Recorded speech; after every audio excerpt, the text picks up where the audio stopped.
Hello, my YouTube family. I welcome you all to your very own channel Next Gen Teachers. आज हम करने वाले हैं definitions.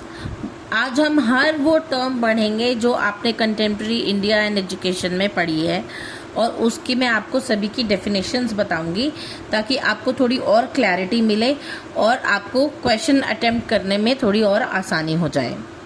तो चलिए स्टार्ट करते हैं। तो पहला जो टर्म है वो है एजुकेशन यानी कि शिक्षा। Education is the process of developing the knowledge, skills, values, attitudes and personality of an individual for the all round development of society.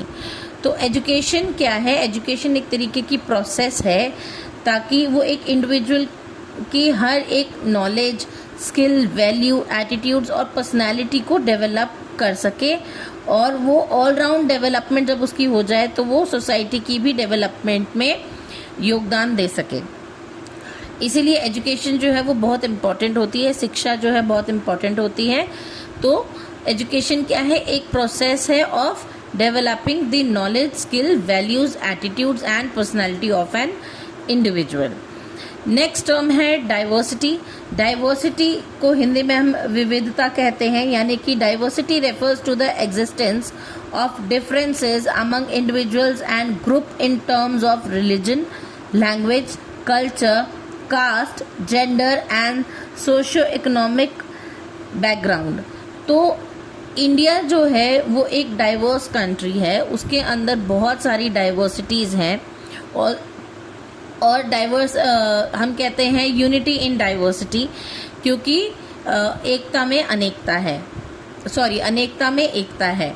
तो कहने का मतलब है कि जो डाइवर्सिटी है, हर एक इंसान एक अलग तरीके की लैंग्वेज का इस्तेमाल करता है, यहाँ हर रिलीजन के लोग रहते हैं, हर कल्चर के लोग यहाँ रहते हैं, अलग अलग कास्ट, अलग अलग जेंडर, और इकोनॉमिकली भी सबके बैकग्राउंड सेम नहीं होते, सबके अलग अलग बैकग्राउंड्स होते हैं।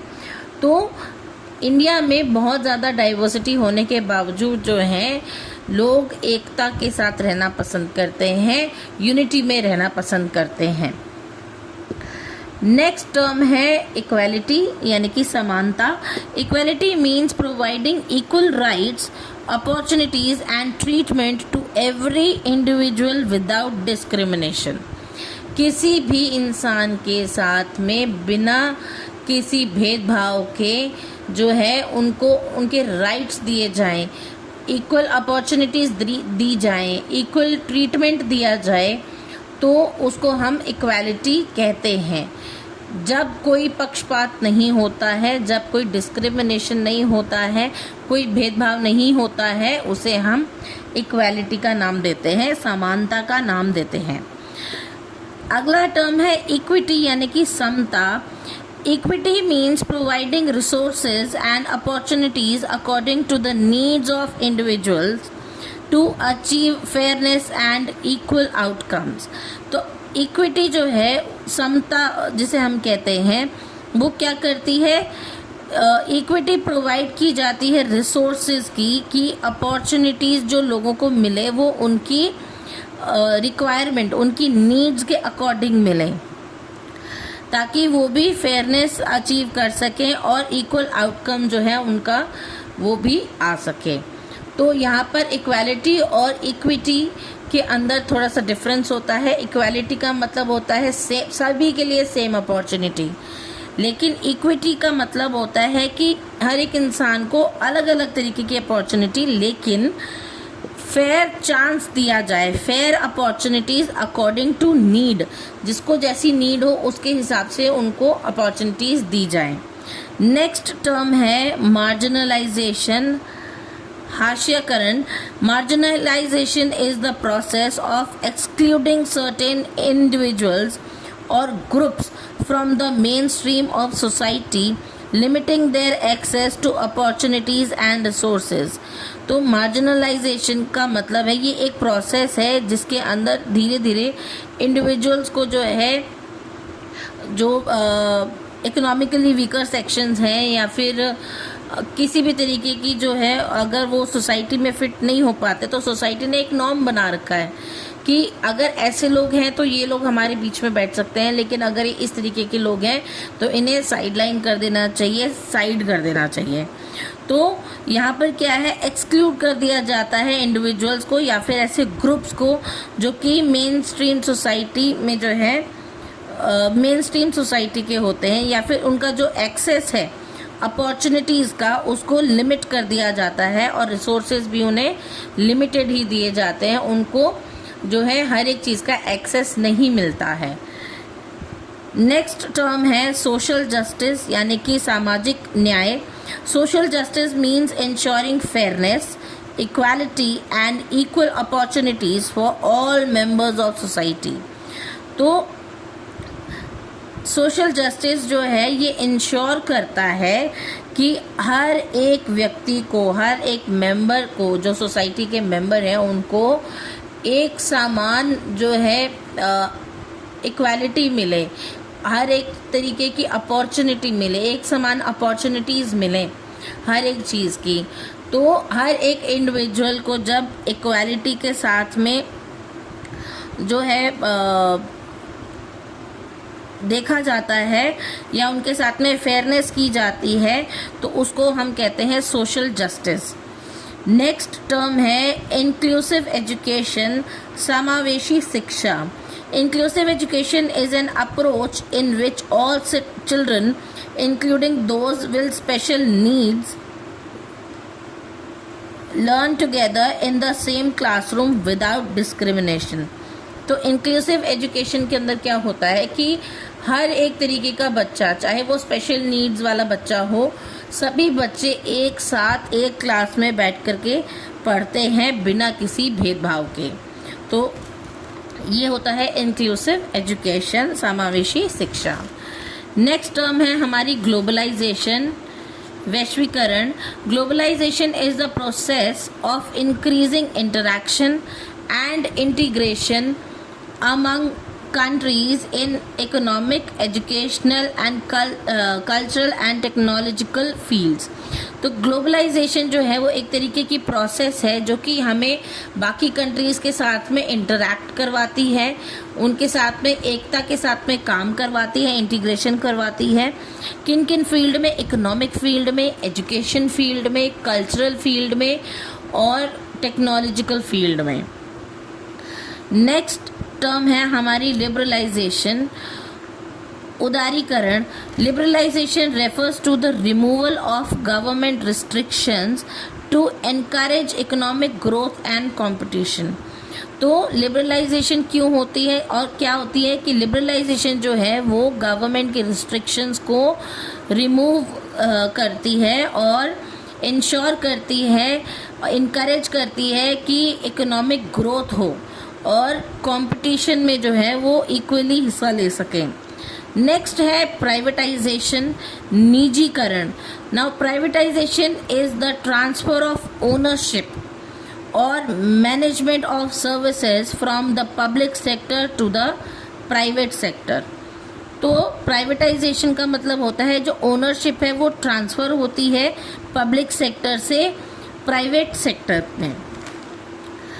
नेक्स्ट टर्म है सस्टेनेबल डेवलपमेंट, सतत विकास। Sustainable development is development that meets the needs of the present without compromising the ability of future generations to meet their own needs। तो सस्टेनेबल डेवलपमेंट का मतलब होता है कि हम जो भी रिसोर्सेज यूज़ कर रहे हैं वो हम यूज़ करते रहें और आगे आने वाली पीढ़ी के लिए जो हमने रिसोर्सेज बचा के रखे हैं उनको हम वेस्ट ना करते हुए जो रिसोर्सेज हमारे पास हैं ऑलरेडी उसी का ही हम सही तरीके से इस्तेमाल करें।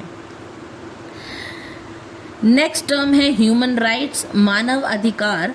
Human rights are the basic rights and freedoms that belong to every individual simply because they are human.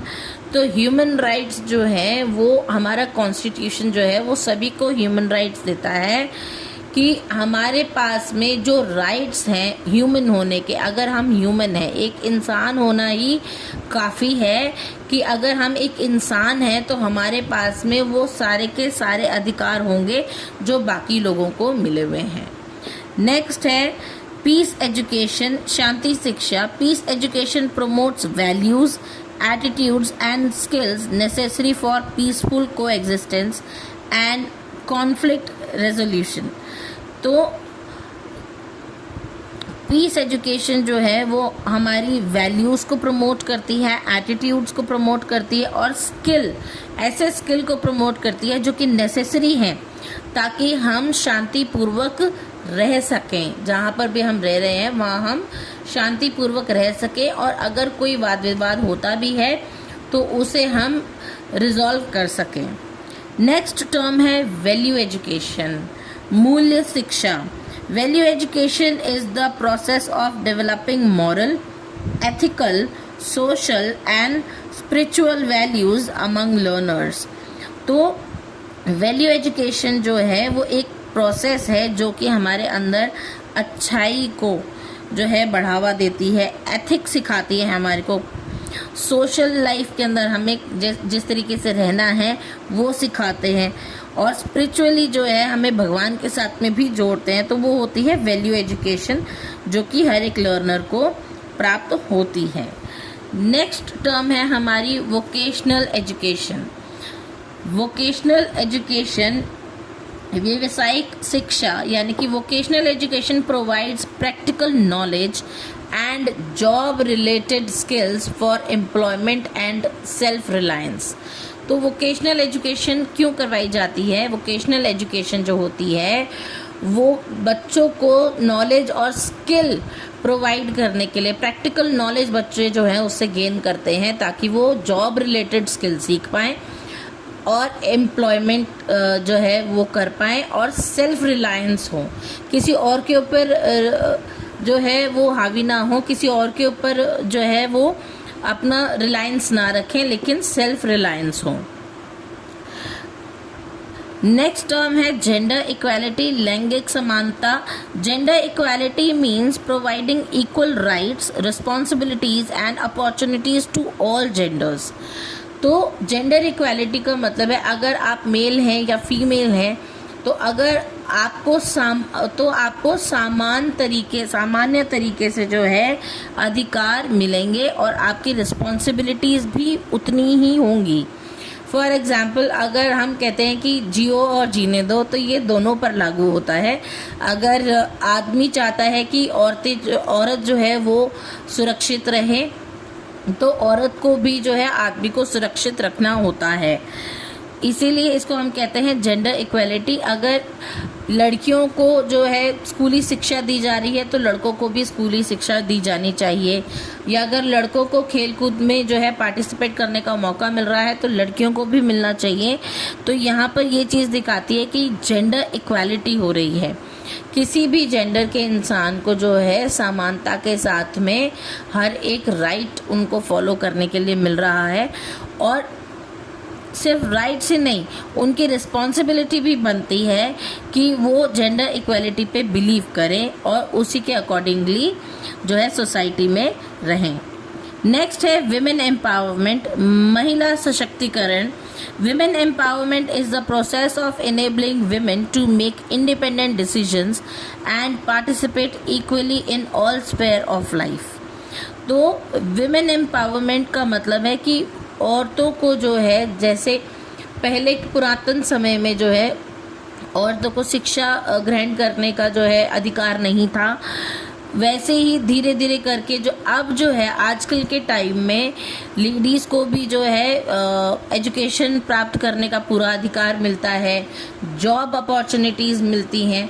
तो हर एक जो अपॉर्चुनिटी है वो विमेन को भी मिलती है जो कि विमेन एम्पावरमेंट करती है, महिला सशक्तिकरण करती है।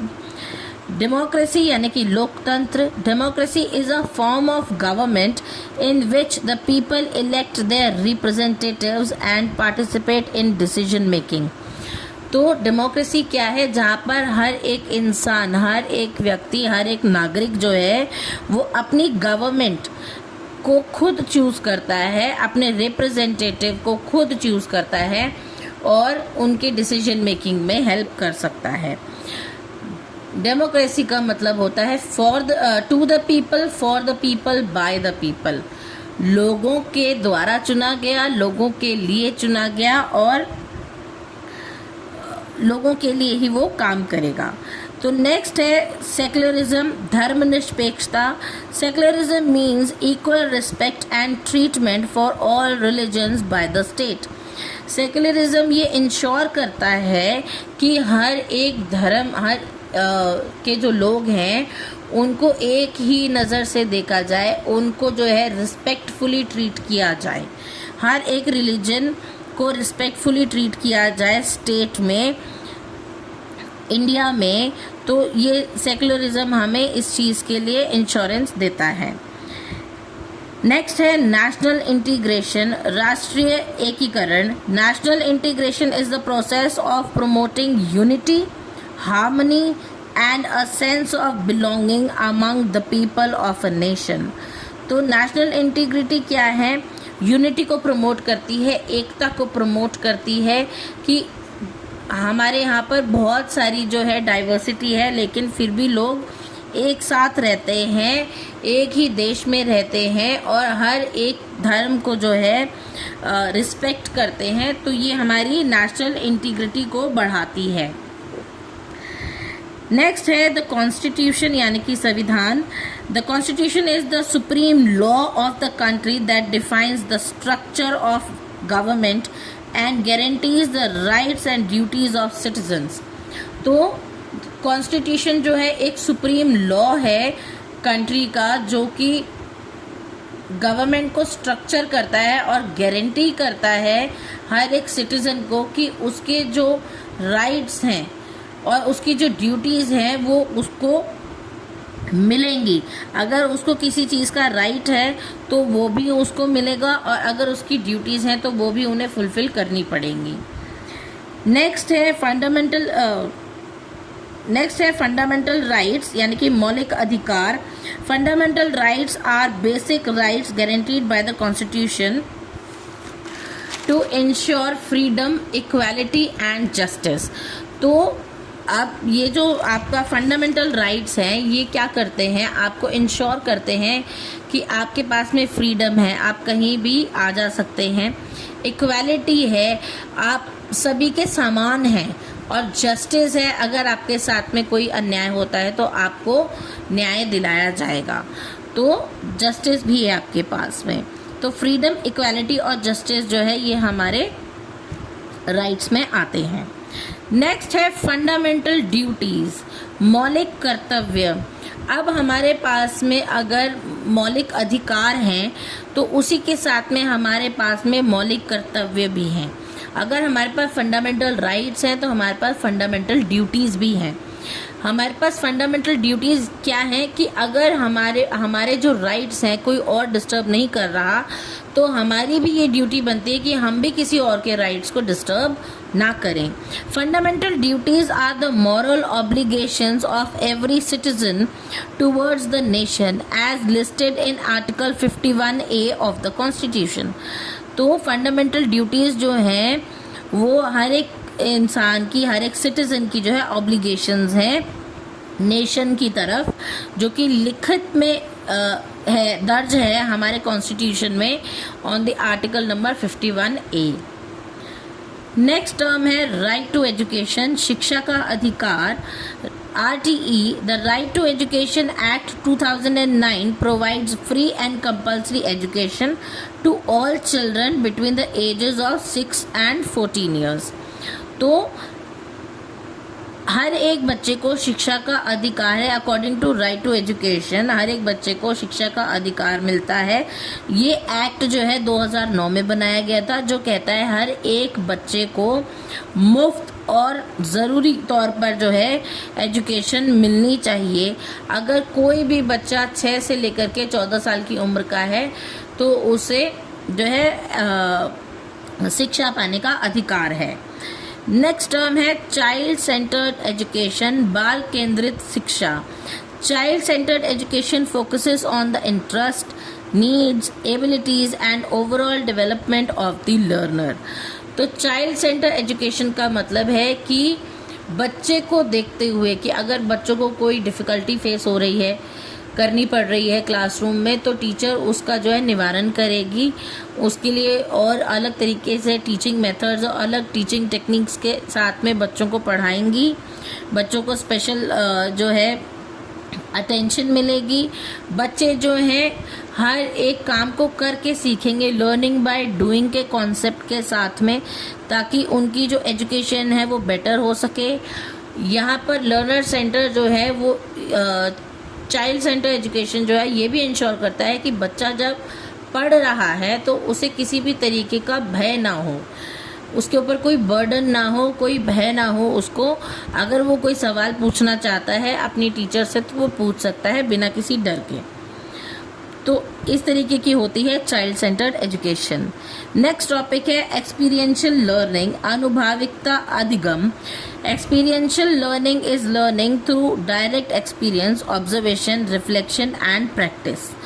तो अब के जो क्लासरूम्स हैं उसके अंदर टीचर्स इंश्योर करती हैं कि बच्चे जो हैं कोई ना कोई एक्सपेरिमेंट करें। लर्निंग इस तरीके की होनी चाहिए जो कि डायरेक्ट बच्चा एक्सपीरियंस कर सके, ऑब्जर्व कर सके चीज़ों को, रिफ्लेक्शन देख सके चीज़ों को और प्रैक्टिस कर सके उसको। इस तरीके की लर्निंग जो है क्लासरूम्स में होनी चाहिए, उसे हम कहते हैं एक्सपीरियंशियल लर्निंग। नेक्स्ट टॉपिक है क्रिटिकल थिंकिंग, आलोचनात्मक चिंतन। Critical thinking is the ability to analyse, evaluate and make logical decisions based on evidence. तो क्रिटिकल थिंकिंग का मतलब होता है कि हर एक इंसान जो है किसी बारे में भी सोचता है तो वो उसके अच्छे और बुरे दोनों साइड के बारे में सोचता है और फिर किसी एक निर्णय पर पहुंचता है। उसे हम कहते हैं क्रिटिकल थिंकिंग, कि दोनों तरीके से सोचना, किसी भी एक सिचुएशन को दोनों तरीके से सोचना, उसके एडवांटेजेस और डिसएडवांटेजेस दोनों को देखना, प्रोज एंड कॉन्स दोनों को जो है देख करके एक पर्टिकुलर डिसीजन मेकिंग को हम क्रिटिकल थिंकिंग करना कहते हैं। नेक्स्ट टर्म है डिजिटल एजुकेशन, डिजिटल शिक्षा। Digital education is the use of digital technologies and online resources to facilitate teaching and learning. आजकल जो है आईसीटी का ज़माना है, तो डिजिटल लर्निंग जो है, डिजिटल एजुकेशन जो है वो बहुत ज़्यादा कॉमन हो गई है। यहाँ पर कंप्यूटर्स, लैपटॉप्स, फ़ोन, इंटरनेट, इन सभी चीज़ों का उपयोग किया जाता है ताकि बच्चों की जो लर्निंग है और बेहतर हो सके। टीचिंग टेक्नोलॉजीज़ इस तरीके की आ गई हैं कि बच्चे जो है डिजिटल टेक्नोलॉजी से पढ़ते हैं। आजकल क्लासरूम के अंदर जो है ब्लैक बोर्ड के साथ साथ जो है डिजिटल बोर्ड्स भी होते हैं, जिसके अंदर अगर टीचर चाहे तो उसी समय बच्चों को जो है किसी भी चीज़ के बारे में गूगल करके बच्चों को बता सकती है, दिखा सकती है। किसी तरीके की अगर पिक्चर बच्चों को दिखानी है वो दिखा सकती है। कोई वीडियो अगर टीचर ने प्रिपेयर करी है बच्चों को कुछ समझाने के लिए तो वो दिखा सकती है। तो इन सारी चीज़ों को हम बोलते हैं डिजिटल एजुकेशन। नेक्स्ट टर्म है हमारी होलिस्टिक डेवलपमेंट, स्वर्गीकरण विकास। Holistic development refers to the balanced development of the intellectual, emotional, physical, social and moral aspect of an individual. Holistic development का मतलब होता है ओवरऑल डेवलपमेंट, किसी भी इंडिविजुअल का इंटेलेक्चुअल यानी कि दिमागी तौर पर, इमोशनल, फिजिकल यानी कि शारीरिक तौर पर, सोशल यानी कि सामाजिक तौर पर एंड मॉरल एस्पेक्ट में जब इनकी डेवलपमेंट होती है उसे हम होलिस्टिक डेवलपमेंट कहते हैं। जब किसी इंडिविजुअल की ओवरऑल डेवलपमेंट होती है उसको हम होलिस्टिक डेवलपमेंट कहते हैं। नेक्स्ट टर्म है हमारी नेशनल एजुकेशन पॉलिसी, राष्ट्रीय शिक्षा नीति, NEP 2020 के बारे में हम यहाँ बात कर रहे हैं। National education policy 2020 is a comprehensive policy that aims to transfer India's education system by promoting quality, equity, flexibility, inclusion and multidisciplinary learning। तो NEP जो है वो ये सुनिश्चित करता है कि इंडिया में जो बच्चे पढ़ते हैं, इंडिया के जो लर्नर्स हैं, एजुकेशन सिस्टम के अंदर इक्वालिटी को प्रमोट किया जाएगा उनके लिए, इक्विटी को प्रमोट किया जाएगा, फ्लेक्सिबिलिटी को प्रमोट किया जाएगा, इंक्लूजन को प्रमोट किया जाएगा और मल्टी डिसिप्लिनरी लर्निंग भी यहाँ पर होगी। तो ये है हमारा राष्ट्रीय शिक्षा नीति 2020। ये थी सारी डेफिनेशंस।